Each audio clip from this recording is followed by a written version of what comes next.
सभी साथियों को नमस्कार। ज्योतिष विज्ञान के कार्यक्रम में मैं किशोर नाथ आप सबका हार्दिक अभिनंदन करता हूं। आज मैं आप लोगों को बतला रहा हूं 5 तरह के पंच महापुरुष योगों के बारे में, जिनके बारे में आप खुद से अपनी कुंडली में पता कर सकते हैं बड़ी ही आसानी से। इतना आसान कि आपको लगेगा कि ये जो एस्ट्रोलॉजी है ये इतनी ईजी कैसे है।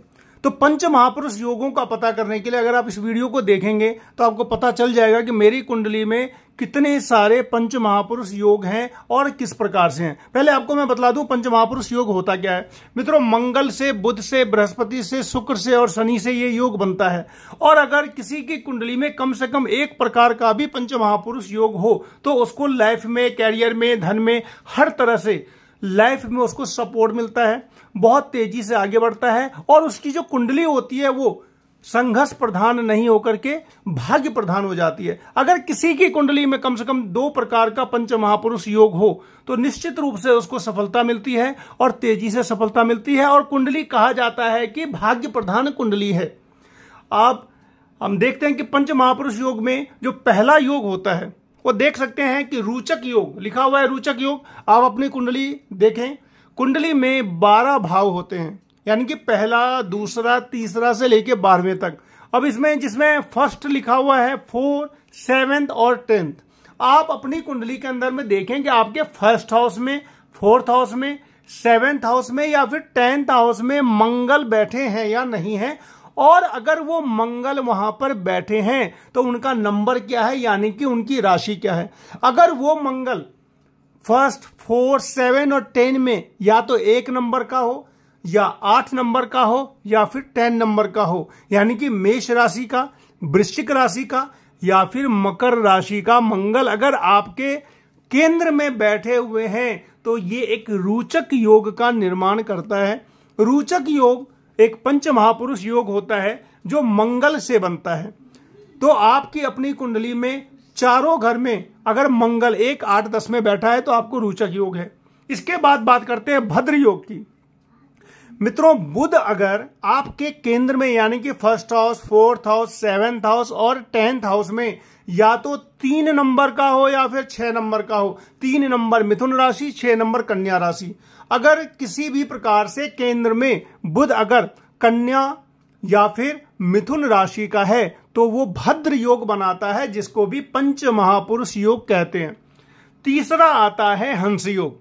अगर बृहस्पति अगर आपके फर्स्ट हाउस में, 4th में, 7th में और 10th में कहीं पे भी हो और वो बृहस्पति या तो 9 नंबर का, 12 नंबर का या फिर 4 नंबर का, यानी कि या तो धनु राशि के हों, मीन राशि के हों या फिर कर्क राशि के हों। आपका लग्न कोई सा भी हो उससे फर्क नहीं है, लेकिन जो आपका जो फर्स्ट हाउस है, 4th हाउस है, 7th हाउस है और 10th हाउस है उसमें अगर 9, 12 या 4 नंबर के बृहस्पति बैठे हुए हैं तो हंस योग बनाते हैं। ये भी एक प्रबल पंच महापुरुष योग होता है। पंच महापुरुष योग अगर बृहस्पति से होता है तो आदमी विद्वान होता है और किसी न किसी शैक्षणिक संस्थान का प्रमुख होता है और उसको विद्या प्राप्ति में सहजता मिलती है। और पंच महापुरुष योग का जो भी शुभ फल होता है उसको हमेशा बृहस्पति की दशा में मिलता है। अब बात करते हैं मालव्य योग की। मित्रों, शुक्र के द्वारा मालव्य योग बनता है। शुक्र अगर आपके केंद्र में हो, यानी कि केंद्र जो होता है वो फर्स्ट हाउस होता है, 4th हाउस होता है, 7th और 10th। जो केंद्र हो गया वो आपका ये चारों जो बीच में लिखा हुआ है वो हो गया। उसमें अगर शुक्र वृषभ राशि का हो, तुला राशि का हो या फिर मीन राशि का हो, यानी कि स्वगृही या फिर उच्च, तो अगर केंद्र में शुक्र अगर 2 नंबर का, 7 नंबर का या फिर 12 नंबर का है तो ये मालव्य योग बनाता है। शुक्र मालव्य योग बनाता है, पंच महापुरुष योग बनाता है। और मालव्य योग जो होता है ये धन प्रधान योग होता है। इसमें ऐशो आराम की सारी चीजें बड़ी सहजता से मिलती हैं। और पंच महापुरुष योग अगर रहेगा तो दीर्घायु तो बनाता ही है, साथ ही साथ जो जीवन के जो स्ट्रगल होते हैं वो काफी कम होते चले जाते हैं और खासकर उस ग्रह की दशा में आप बड़ी तेजी से उन्नति करते हैं।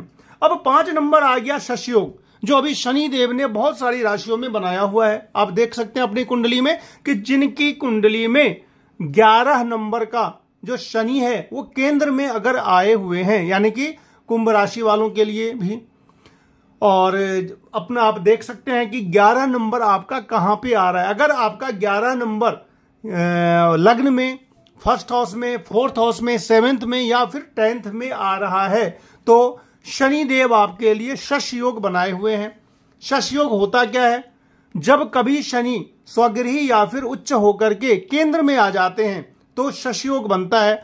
और शनि अभी कुंभ राशि में है, अपने स्वगृही घर में है, तो 10 नंबर का शनि, 11 नंबर का शनि या फिर 7 नंबर का शनि अगर आपके केंद्र में है तो ये शश योग बनाता है। शश योग रहने से भी आपको जो धन के मामले में काफी फायदा होता है। आप धर्म के प्रति आपकी रुचि बढ़ती है, दीर्घायु योग होता है और इस तरीके से आपको विद्या की भी अच्छी प्राप्ति होती है। तो किसी भी प्रकार से अगर कम से कम 2 पंच महापुरुष योग जिसकी कुंडली में हो, एक होगा वो भी फायदा देगा और 2 होगा तो बहुत तेजी से वो फायदा देने वाला होता है। जब उस ग्रह की, जिस प्लैनेट से आपका पंच महापुरुष योग बना हुआ है, उस प्लैनेट की जब दशा, अंतरदशा या प्रत्यांतर आएगा तो आपको बड़ी तेजी से आपके उन्नति के रास्ते खुलेंगे और आप तेजी से उन्नति करते हैं और अपने जीवन में आगे बढ़ते हैं और उस कुंडली को भाग्य प्रधान कुंडली कहा जाता है। इस तरीके से पंच महापुरुष योग अगर आपने वीडियो देखी तो अपने कुंडली के अंदर बिल्कुल आराम से आप पता कर सकते हैं कि रोचक योग क्या होगा, भद्र क्या होगा, हंस योग, मालवीय योग और शश योग, और अपने कुंडली में आप खुद से पता कर सकते हैं। मित्रों, लाइक, शेयर, सब्सक्राइब करते रहें। मिलते हैं फिर अगले वीडियो में, तब तक के लिए नमस्कार।